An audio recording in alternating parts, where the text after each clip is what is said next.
నమస్తే, welcome to non stop news. నేను మహేశ్వరి. నేను హిమబిందు. పశ్చిమాసియాలో ఉద్రిక్త పరిస్థితుల వేళ అన్ని రాష్ట్రాల ముఖ్యమంత్రులతో ప్రధాని మోదీ సమావేశమయ్యారు. వీడియో కాన్ఫరెన్స్ ద్వారా వారితో మాట్లాడుతున్నారు. ఈ సందర్భంగా వివిధ రాష్ట్రాల్లో సన్నద్ధతపై చర్చిస్తున్నట్టుగా తెలుస్తోంది. పశ్చిమాసియాలో పరిస్థితులు, భారత్ అనుసరిస్తున్న విధానాలను సీఎంకు ప్రధాని వివరిస్తున్నట్టుగా సమాచారం. యుద్ధం మొదలయ్యాక ఇలాంటి సమీక్ష నిర్వహించడం ఇదే తొలిసారి. ఎన్నికలు జరిగే పశ్చిమ బెంగాల్, తమిళనాడు, కేరళ, అసోం, పుదుచ్చేరి ముఖ్యమంత్రులు మినహా మిగిలిన సీఎంలందరినీ ఈ సమావేశానికి ఆహ్వానించారు.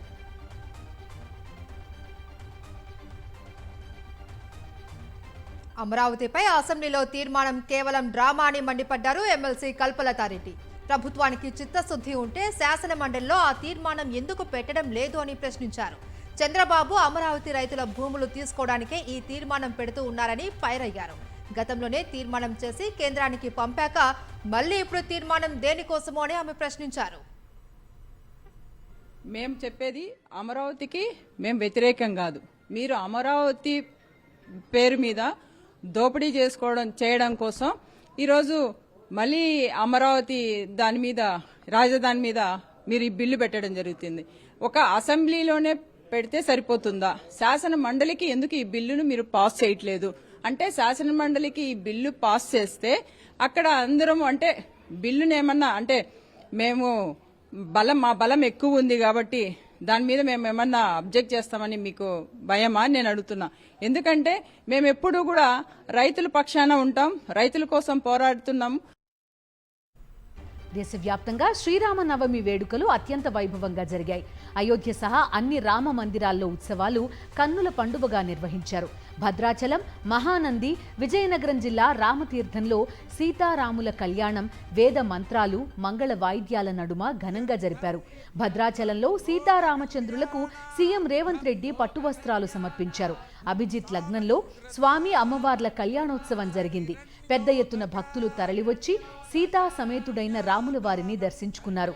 అయోధ్య రామ మందిరంలో శ్రీరామనవమి వేడుకలు అంబరాన్నంటాయి. రామ్లల్లాకు సూర్య తిలకం దిద్దారు. సూర్య కిరణాలు బలరాముడి నుదుటిపై పడగానే అద్భుతమైన దృశ్యం ఆవిష్కృతమైంది. శ్రీరాముడికి హారతి ఇచ్చిన అర్చకులు ప్రత్యేక పూజలు చేశారు. రఘుకుల నందనుడి నుదుటిపై సూర్య తిలకం చూసిన భక్తులు పరవశించిపోయారు. శ్రీరామ నవమి వేళ స్వామి దర్శనం కోసం దేశ విదేశాల నుంచి వేలాది మంది భక్తులు పోటెత్తారు.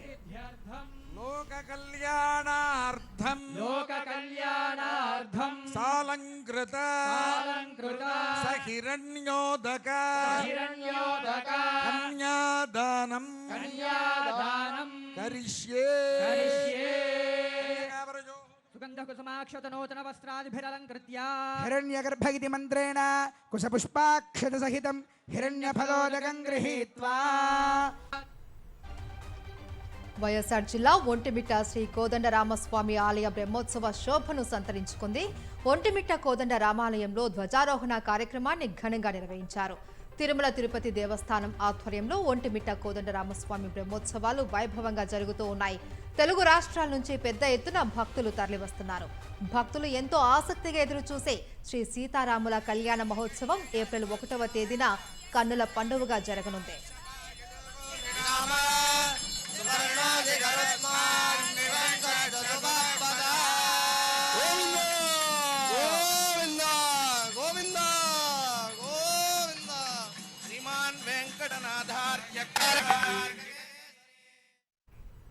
ఇంద్రకీలాద్రిపై సీతారాముల కళ్యాణం కన్నుల పండుగగా జరిగింది.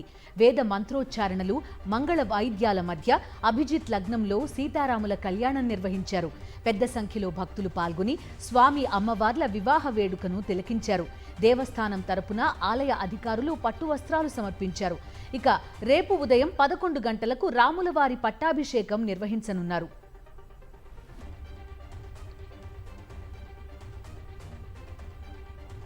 శ్రీరామనవమి సందర్భంగా హైదరాబాద్ నగరంలో శోభాయాత్ర భక్తుల కోలాహలం మధ్య కొనసాగుతోంది. సీతారాంబాగ్లో శ్రీరామ శోభాయాత్రను రాష్ట్ర గవర్నర్ శివప్రతాప్ శుక్లా ప్రారంభించారు.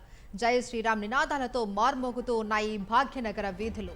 సుల్తాన్ బజార్లోని హనుమాన్ వ్యాయామశాల వరకు శోభాయాత్ర కొనసాగనుంది.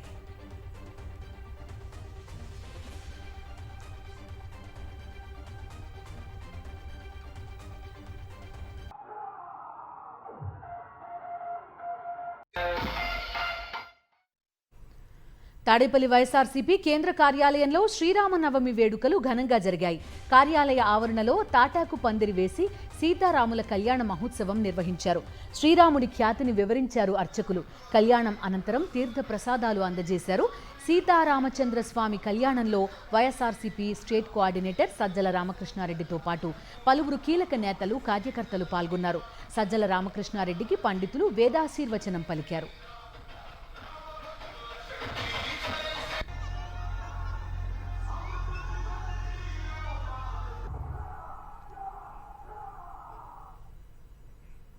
రాజన్న సిరిసిల్ల జిల్లా గొల్లపల్లిలో శ్రీ సీతారామచంద్ర స్వామి కళ్యాణంలో బీఆర్ఎస్ వర్కింగ్ ప్రెసిడెంట్ కేటీఆర్ పాల్గొన్నారు. ఈ సందర్భంగా స్వామివారికి కేటీఆర్ ప్రత్యేక పూజలు నిర్వహించారు.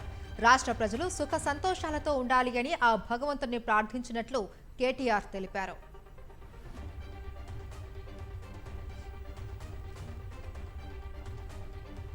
అగ్గిపెట్టెపై రామాయణాన్ని చిత్రీకరించాడు నంద్యాలకు చెందిన చిత్రకారుడు చింతలపల్లె కోటేష్.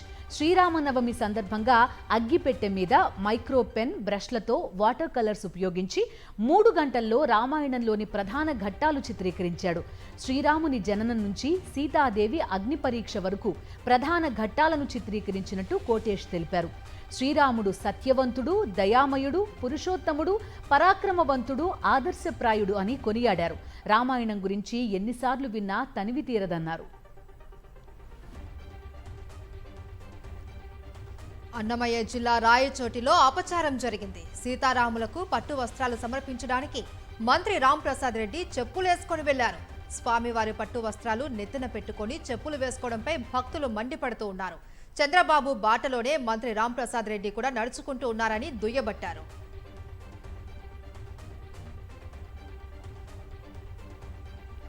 అనకాపల్లి జిల్లా యలమంచిలి ఎమ్మెల్యే సుందరపు విజయ్ కుమార్ కు కూటమి నాయకులు జలకిచ్చారు. శ్రీరామనవమి వేడుకల్లో పాల్గొనేందుకు వచ్చిన ఎమ్మెల్యేను గుడిలోకి రావద్దని అడ్డుపడ్డారు. పార్టీలో కొత్తగా చేరిన వారికి ప్రాధాన్యతనిస్తూ పార్టీ కోసం కష్టపడిన వారిని విస్మరిస్తున్నారని ఆగ్రహం వ్యక్తం చేశారు. దీంతో ఎమ్మెల్యే విజయ్ కుమార్ పోలీస్ బందోబస్తుతో బయటపడాల్సి వచ్చింది.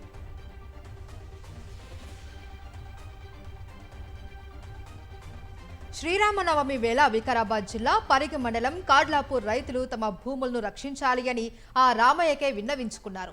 ఇండస్ట్రియల్ కారిడార్ కోసం తమ జీవనాధారమైన భూములను ప్రభుత్వం లాక్కోవడాన్ని నిరసిస్తూ రైతులు భక్తి మార్గంలో నిరసన తెలిపారు.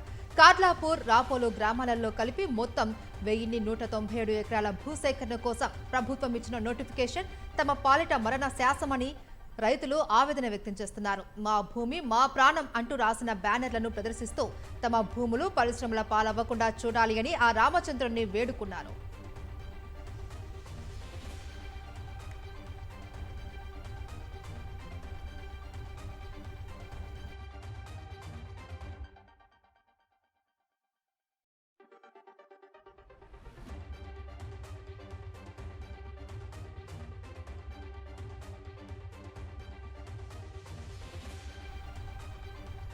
నెల్లూరు జిల్లా చిల్లకూరు మండలం టీడీపీ నాయకుల రాసలీలల వీడియో వైరల్గా మారింది.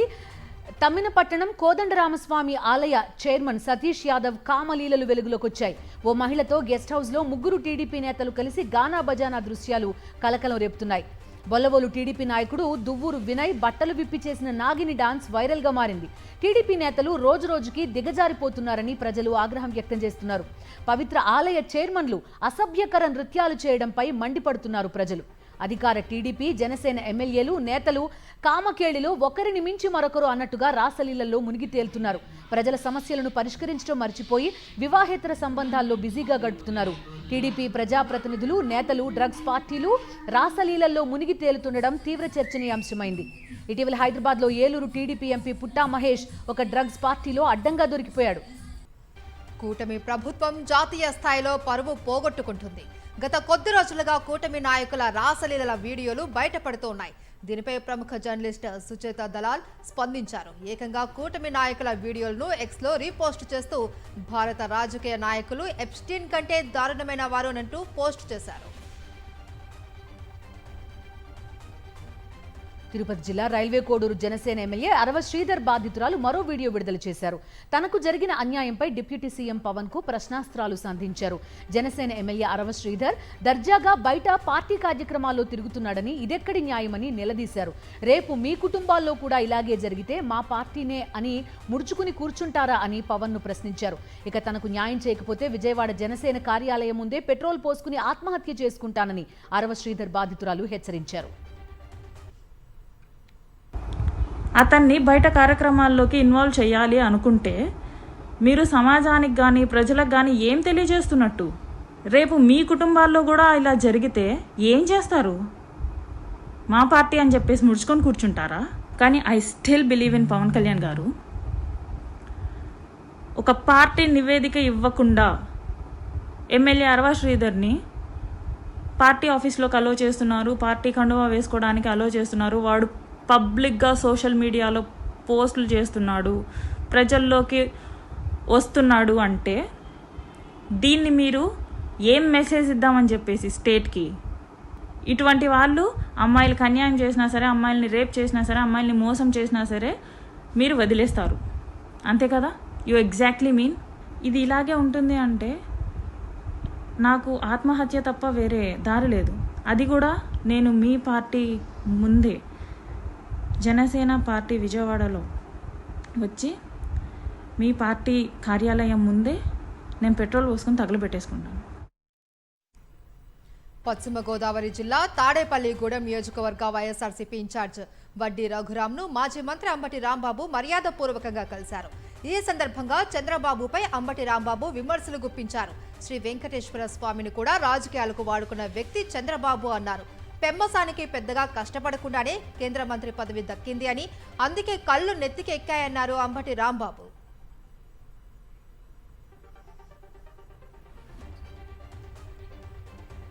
నెల్లూరు జిల్లా సర్వేపల్లి నియోజకవర్గంలో ఎక్కడ చూసినా అక్రమాలు, అన్యాయాలు, దాడులు, దౌర్జన్యాలు పెరిగిపోయాయన్నారు మాజీ మంత్రి కాకాణి గోవర్ధన్ రెడ్డి. గొలగమూడి రోడ్లో అక్రమంగా నిర్వహిస్తున్న పశువుల సంతను పరిశీలించేందుకు వెళ్లారాయన. విషయం తెలుసుకున్న సంత నిర్వాహకులు అక్కడి నుంచి వెళ్లిపోయారు. సోమిరెడ్డి అవినీతికి అడ్డంగా సర్వేపల్లి నియోజకవర్గం మారిందని, అక్రమ పశువుల సంత నుంచి వస్తున్న సొమ్ముని వెనకేసుకుంటున్నారని కాకాణి ధ్వజమెత్తారు. సోమిరెడ్డి ధనదాహానికి ఏది కూడా అతీతం కాదన్నట్టుగా వ్యవహరిస్తూ ఎంతోమంది మనోభావాలని గాయపరుస్తూ ఎక్కడెక్కడి నుంచి ఒట్టిపోయినటువంటి ఆవులని, గేదెలని, అదేవిధంగా ఎద్దుల్ని తీసుకొచ్చి ఇక్కడ ఉంచి వాటిని బేరమాడి ఇక్కడి నుంచి నేరుగా మెడ్రాస్ పక్కన ఉన్నటువంటి స్లాటర్ హౌసెస్కి, చెన్నైకి తరలించేటువంటి పరిస్థితులు ఏర్పడ్డాయి. మేము వస్తున్నామని తెలిసి ఈరోజు ఎవ్వరు లేకుండా ఖాళీ చేసి వెళ్ళిపోవడం జరిగింది. పోలీసులు, రెవెన్యూ అధికారులు, పంచాయతీ అధికారులు అందరూ కుమ్మక్కై ఈరోజు ప్రజలకు సందాల్సినటువంటి ప్రజా సొమ్ముని మీరు దోచుకుంటూ సోమిరెడ్డికి అప్పచెప్తే ఈరోజు దానిలో కూడా కళ్ళు బయలుగా అమ్మేటువంటి విషయాలు బయటపడ్డాయి. కూటమి ప్రభుత్వం అధికారంలోకి వచ్చాక మెడికల్ కాలేజీలను పూర్తిగా నిర్లక్ష్యం చేస్తోందని మండిపడ్డారు మాజీ ఎమ్మెల్యే కాసు మహేష్ రెడ్డి. మెడికల్ కాలేజీలను చంద్రబాబు ప్రైవేటు వ్యక్తులకు పంచిపెట్టడానికి ప్లాన్ చేశారు అని ఫైర్ అయ్యారు. జగన్మోహన్ రెడ్డి గారి నాయకత్వంలో మా అందరి రెక్కల కష్టమే ఈ రోజున పల్నాడులోనే ఒక తలమానికమైన వైఎస్ఆర్ మెడికల్ కాలేజ్ హాస్పిటల్ అని తెలియజేస్తున్నాం. కేవలం మెడికల్ కాలేజే కాదు, అక్కడ మెడికల్ కాలేజ్కి అనుబంధంగా కేంద్ర ప్రభుత్వం దృష్టికి తీసుకెళ్లి నర్సింగ్ కాలేజ్ కూడా శాంక్షన్ చేయించాం. దానికి నిధులు వచ్చినాయి, ఆ బిల్డింగులు పూర్తయినాయి. ఇలా అన్నీ చేస్తే ఈరోజంట వాళ్ళు ఏదో ఇక్కడ అభివృద్ధి చేస్తున్నారంట. జీవితంలో 15-16 సంవత్సరాలు ముఖ్యమంత్రిగా చేసి, ఎమ్మెల్యేగా చేసి కనీసం ఆ ప్రాంతంలో ఒక 100 పడకల హాస్పిటల్ కట్టలేనోళ్ళు, కనీసం ఒక డిగ్రీ కాలేజ్ లేనోళ్ళు మెడికల్ కాలేజ్ హాస్పిటల్ తేగలుగుతారా? అయ్యేదేనా? చంద్రబాబు నాయుడు గారే చెప్తుంటారు, ఎవరికో పుట్టిన కొడుకుని తన కొడుకు అని చెప్పుకోకూడదంట రాజకీయాల్లో.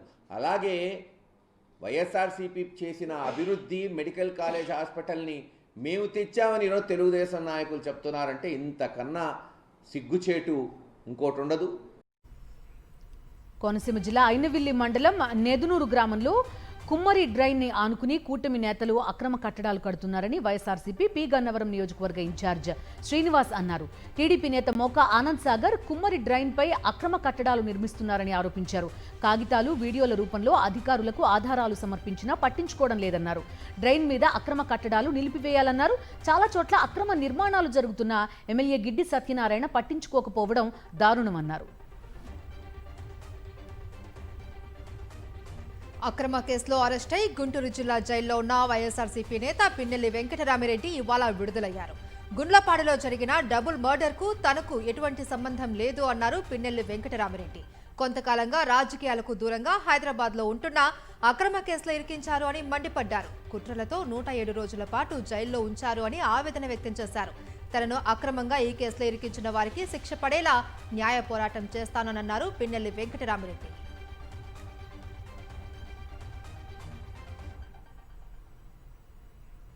యాదాద్రి జిల్లా భువనగిరి తారకరామనగర్లో వీధి కుక్కల దాడిలో తీవ్రంగా గాయపడి హైదరాబాద్ ఎల్వి ప్రసాద్ కంటి ఆసుపత్రిలో చికిత్స పొందుతున్న బాలుణ్ణి ఎమ్మెల్యే కుంభం అనిల్ కుమార్ రెడ్డి పరామర్శించారు. ప్రియాంశ్ ఆరోగ్య పరిస్థితిని వైద్యులను అడిగి తెలుసుకున్నారు. ప్రస్తుతం ప్రాణాపాయం లేకపోయినా బాలుడి కుడి కన్ను కోల్పోయాడని, దాని స్థానంలో కృత్రిమ కంటిని అమర్చాలని వైద్యులు వివరించారు. బాలుడి కుటుంబ సభ్యులకు ధైర్యం చెప్పిన ఎమ్మెల్యే ప్రభుత్వ పరంగా చికిత్సకు సహకారం అందిస్తామని భరోసా ఇచ్చారు.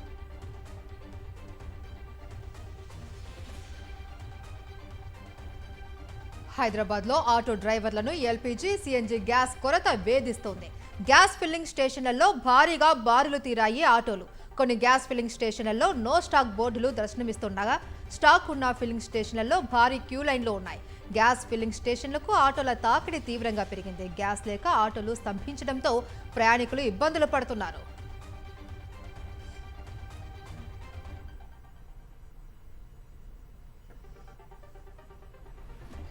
కడప టీడీపీలో ఆధిపత్య పోరు తారస్థాయికి చేరింది. కడప 4వ డివిజన్లో టీడీపీ నేతలు 2 వర్గాలుగా విడిపోయి కర్రలతో దాడులు చేసుకున్నారు.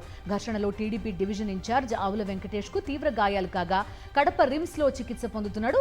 మూకుమ్మడిగా 20 మంది దాడి చేశారని ఆవుల వెంకటేష్ ఆరోపించాడు. ఇటీవల ఎమ్మెల్యే మాధవిరెడ్డి సమక్షంలో టీడీపీలో చేరిన బాలకొండయ్య, ఆవుల వెంకటేష్ మధ్య ఆధిపత్య పోరుతో పరిస్థితులు ఉద్రిక్తంగా మారాయి.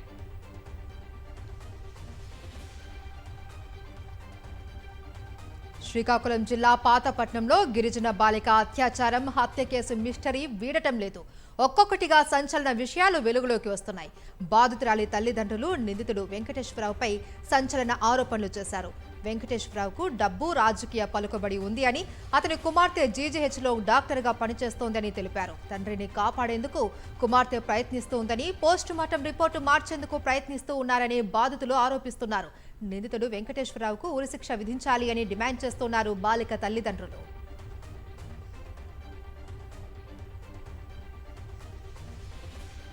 ఏలూరు జిల్లా నాచుగుంటలో విషాద ఘటన జరిగింది. ఓ యువకుడు వివాహిత ఆత్మహత్య కాలువలోకి దూకి ఆత్మహత్య చేసుకున్నారు. ఏలూరు జిల్లాకు చెందిన చిన్న మావుళ్లయ్యకు శ్రీకాకుళం జిల్లాకు చెందిన వివాహిత రమకు ఇన్స్టాగ్రామ్లో పరిచయం.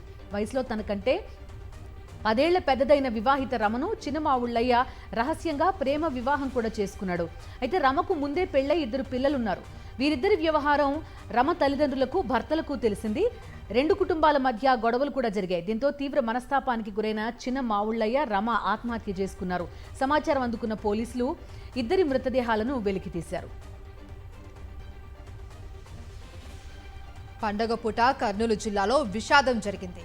తుంగభద్ర నదిలో స్నానానికి వెళ్లి 4 ప్రాణాలు కోల్పోయారు. మృతులు కర్ణాటకలోని కురుడి గ్రామస్తులుగా గుర్తించారు. మృతుల్లో 2 మహిళలు, 2 పురుషులు ఉన్నారు. బంధువుల పెళ్లికి కందుకూరు వచ్చిన కర్ణాటక వాసులు కోసిగి ఆర్డీఎస్ ఆనకట్ట వద్ద స్నానానికని నదిలోకి దిగారు. మొత్తం 15 మంది నదిలో దిగగా 4 ప్రాణాలు కోల్పోయారు. అనంతపురం జిల్లా కళ్యాణదుర్గంలో దారుణం. భర్త హనుమంతును హత్య చేసింది భార్య సుకన్య. అంతటితో ఆగకుండా ఇంటి పక్కనే గొయ్యి తీసి పాతిపెట్టింది. 4 నెలల క్రితం జరిగిన ఈ దారుణం ఇప్పుడు బయటపడింది. తల్లి కూతుళ్ల మధ్య గొడవ జరగడంతో అసలు నిజం వెలుగులోకి వచ్చింది. నేరం బయటపడడంతో నిందితురాలు సుకన్య పోలీస్ స్టేషన్లో లొంగిపోయింది. పెండింగ్ బిల్లులు చెల్లించమని అడిగిన కాంట్రాక్టర్పై దాడికి తెగబడ్డాడో అధికారి. ఈ ఘటన భూపాలపల్లి కలెక్టరేట్లో జరిగింది. బిల్లులు చెల్లించమన్నందుకు బూతులతో రెచ్చిపోయిన assistant pay and accounts officer Phanibhushan Kashyapa అక్కడితో ఆగకుండా టేబుల్పై ఉన్న వస్తువులతో దాడికి తెగబడ్డారు. బిల్లులు క్లియర్ చేసేందుకు కాంట్రాక్టర్లను ఏపీఏఓ వేధిస్తూ ఉన్నారని గతంలో కలెక్టర్కు ఫిర్యాదు చేశారు కాంట్రాక్టర్ వీరేందర్. ఇది మనసులో పెట్టుకుని ప్రస్తుత బిల్లులు ఇవ్వకుండా వేధిస్తూ ఉన్నారని ఏపీఏఓ ఘటనపై భూపాలపల్లి పోలీస్ స్టేషన్ బాధిత కాంట్రాక్టర్ ఫిర్యాదు చేశారు. కరీంనగర్ జిల్లా కిసాన్ సాగర్ ఆర్బీఎల్ బ్రాంచ్ లో భారీ కుంభకోణం వెలుగులోకి వచ్చింది. 7 మ్యూల్ అకౌంట్స్ ద్వారా 137 కోట్ల ఆర్థిక లావాదేవీలు జరిపినట్టు అధికారులు గుర్తించారు. మ్యూల్ అకౌంట్స్ ద్వారా అక్రమ లావాదేవీలకు పాల్పడినట్టుగా గుర్తించారు. చైనా వ్యక్తులతో కలిసి బండారి సాయిరాం అనే వ్యక్తి మోసాలకు పాల్పడినట్టుగా తేలింది. మొత్తం 8 కేసుల్లో 13 మంది నిందితులను పోలీసులు అరెస్ట్ చేశారు. విజయవాడ ఉగ్ర లింకుల కేసులో 5గురికి సీజేఎం కోర్టు రిమాండ్ విధించింది. 5గురు నిందితుల్ని పోలీసులు న్యాయమూర్తి ఎదుట హాజరుపరిచారు. సీజేఎం కోర్టు న్యాయమూర్తి 5గురు నిందితులకు ఏప్రిల్ 6వ తేదీ వరకు రిమాండ్ విధించారు. నిందితులు ఢిల్లీకి చెందిన అహ్మద్, రాజస్థాన్కు చెందిన జీషాన్, పశ్చిమ బెంగాల్కు చెందిన మీర్ ఆసిఫ్ అలీ, మహారాష్ట్రకు చెందిన షారుఖ్ ఖాన్, షేక్ ఫిజర్ రెహమాన్ను జైలుకు తరలించారు పోలీసులు. ఇక ఇప్పటికే ఈ కేసులో ఒక మైనర్ సహా 6గురు అరెస్ట్ అయ్యారు.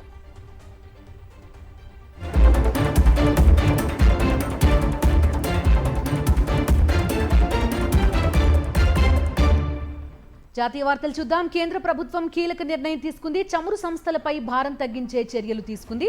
పెట్రో ఉత్పత్తులపై ఎక్సైజ్ సుంకాన్ని భారీగా తగ్గించింది. ఇప్పటి వరకు లీటర్ పెట్రోల్పై ఉన్న సుంకాన్ని 13 రూపాయలని 10కి తగ్గించింది. ఇక నుంచి పెట్రోల్పై 3 రూపాయలు ఎక్సైజ్ సుంకం మాత్రమే వసూలు చేయనున్నారు. ఇక డీజిల్పై 10 రూపాయలున్న ఎక్సైజ్ సుంకాన్ని పూర్తిగా తొలగించింది. ఈ తగ్గింపు వల్ల చమురు సంస్థలు లాభపడున్నాయి. అయితే ఆయిల్ కంపెనీలు పెట్రోల్ ధరలను తగ్గిస్తాయా లేదా అన్నది చూడాలి. మరో ఎల్పీజీ నౌక సురక్షితంగా భారత్కు చేరుకుంది. హార్మూజ్ జలసంధిని దాటిన జగ్ వసంత్ నౌక ఈ రోజు గుజరాత్లోని కాండ్లా పోర్టుకు చేరుకుంది. ఈ నౌకలో 42,000 మెట్రిక్ టన్నుల ఎల్పీజీ ఉంది. దీంతో పాటే బయలుదేరిన మరో నౌక పైన్ గ్యాస్ కర్ణాటకలోని మంగళూరు పోర్టు దిశగా ప్రయాణిస్తోంది. ఈ షిప్ ఈ రోజు తీరానికి చేరుకోనుంది. ఇందులో 45,000 మెట్రిక్ టన్నుల ఎల్పీజీ ఉంది. యుద్ధ పరిస్థితుల నేపథ్యంలో దేశ రక్షణకు నిధులు పెంచాలని కేంద్రాన్ని కోరారు ఎంపీ నిరంజన్ రెడ్డి. అన్ని రకాల సెస్లు రద్దు చేసి డిఫెన్స్ సెస్ మాత్రమే విధించాలన్నారు. ఇప్పటికే అన్ని దేశాలు రక్షణ బడ్జెట్ పెంచాయన్నారు. రాజ్యసభలో ఫైనాన్స్ బిల్లుపై జరిగిన చర్చలో వైఎస్ఆర్సీపీ తరపున నిరంజన్ రెడ్డి పాల్గొన్నారు. We cannot anymore think that the era of war is over. We need to be prepared on the defense side. Sir, when you look at the world examples, Poland today spends 4.48% of GDP on defense when it is confronted with the crisis of Russia on one border. Entire NATO, sir, has pledged that they must increase their defense spending to 5%. Need to increase the defense allocation, sir, for our defense forces. We need to have more acquisitions. We need to have more hardware. We need to replenish very fast. Jammu Kashmir assembly రణరంగంలా మారింది. Iran మాజీ supreme leader Ali Khamenei హత్యకు నిరసనగా national conference ఎమ్మెల్యేలు తీవ్ర స్థాయిలో నిరసన వ్యక్తం చేశారు. ప్లకార్డులు పట్టుకుని సభలో నినాదాలు చేశారు. ఇరాన్పై అప్రకటిత యుద్ధం చేస్తూ అమాయకులైన ప్రజల్ని బలి తీసుకుంటూ ఉన్నారని మండిపడ్డారు.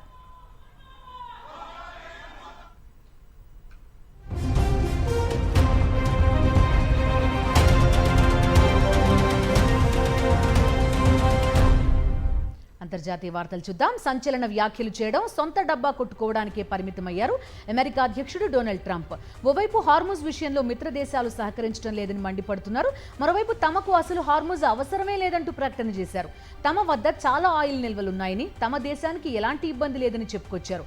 అంతేకాదు త్వరలోనే సౌదీ అరేబియా, రష్యా నుంచి రెట్టింపు మొత్తంలో రానున్నాయని చెప్పారు. దీంతో అమెరికా ఆయిల్ నిల్వలు మరింత పెరుగుతాయన్నారు ట్రంప్. ఇజ్రాయెల్పై దాడులు కొనసాగిస్తూనే ఉంది ఇరాన్. వందల కొద్ది మిసైల్స్, డ్రోన్స్ ను టెల్ అవీవ్ పై ప్రయోగించింది. ఇజ్రాయెల్ ఆర్మీ స్థావరాలను టార్గెట్ గా చేసుకుని దాడులు చేస్తుంది. 83వ విడత మిసైల్ అటాక్స్ ప్రారంభించినట్లు ఇరాన్ రెవల్యూషనరీ గార్డ్ కార్ప్స్ ప్రకటించింది. మిత్రదేశమైన పాకిస్తాన్పై రగిలిపోతోంది ఇరాన్. ఆ దేశంపై తీవ్ర స్థాయిలో మండిపడింది. పాక్ నమ్మక ద్రోహం చేసిందని ఆగ్రహం వ్యక్తం చేసింది. డబుల్ గేమ్ ఆడుతోందని ఫైర్ అయింది. యుద్ధం విషయంలో చర్చల పేరిట అమెరికాకు వత్తాసు పలుకుతోందని మండిపడింది.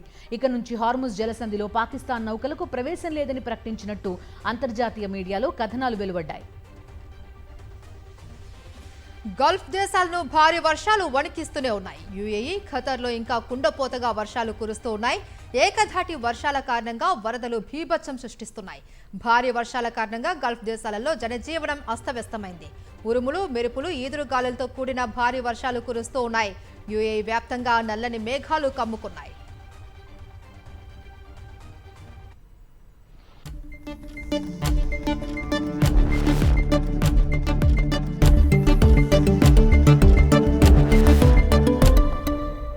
దేశీయ స్టాక్ మార్కెట్ సూచీలు భారీ నష్టాల్లో ముగిశాయి.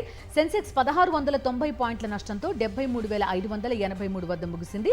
నిఫ్టీ 486 పాయింట్ల నష్టంతో 22,819 వద్ద స్థిరపడింది. ట్రంప్ ప్రకటనలతో యుద్ధం ముగింపుపై అనిశ్చితి, ముడి చమురు ధర మరోసారి $100 మార్క్ దాటడం మదుపరుల సెంటిమెంట్ ని దెబ్బతీసింది. ఇవాళ ఒక్కరోజే మదుపరుల సంపద దాదాపు 9 లక్షల కోట్ల మేర ఆవిరైంది.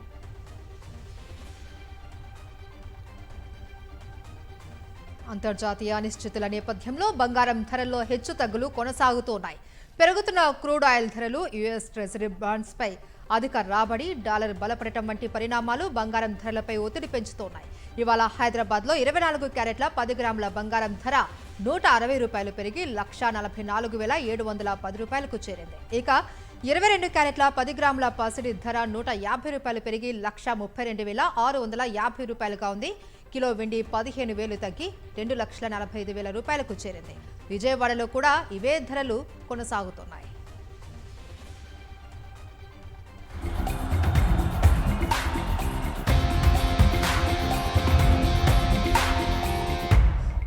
ఐపీఎల్ 2026 హంగామా మొదలైపోయింది. డిఫెండింగ్ ఛాంపియన్ హోదాలో Royal Challengers Bengaluru, Sun Risers Hyderabad జట్ల మధ్య రేపు అంగరంగ వైభవంగా తొలి మ్యాచ్ జరగనుంది. బెంగళూరులోని చిన్నస్వామి స్టేడియం ఈ హై వోల్టేజ్ పోరుకు వేదిక కానుంది.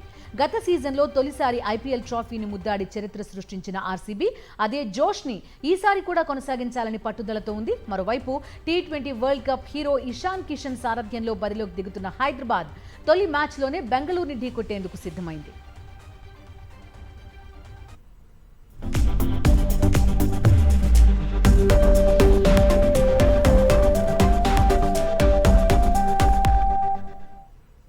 Icon star Allu Arjun Japan కు చెందిన గీక్ పిక్చర్స్ సీఈఓ టొమాట్సు కొసోనోకు సీతారాముల కళ్యాణ చిత్రపటాన్ని బహూకరించారు. శ్రీరామనవమి సందర్భంగా మన భారతీయ సంస్కృతి సాంప్రదాయాలను తెలియజేసేలా ఈ చిత్రపటాన్ని అందించారు. అల్లు అర్జున్ మన దేశ ఇతిహాసాలలో ఒకటైన రామాయణం చారిత్రక, ఆధ్యాత్మిక ప్రాముఖ్యత గురించి వివరిస్తూ అందులోని విలువలు, సాంస్కృతిక ప్రాధాన్యతను టొమాట్సు కొసానోకు వివరించారు. ఈ చిత్రపటం బహూకరించడం ఇండియా, జపాన్ మధ్య సాంస్కృతిక సంభాషణకు ప్రతీకగా నిలిచింది. ఇవి నాన్ స్టాప్ న్యూస్ అప్డేట్స్.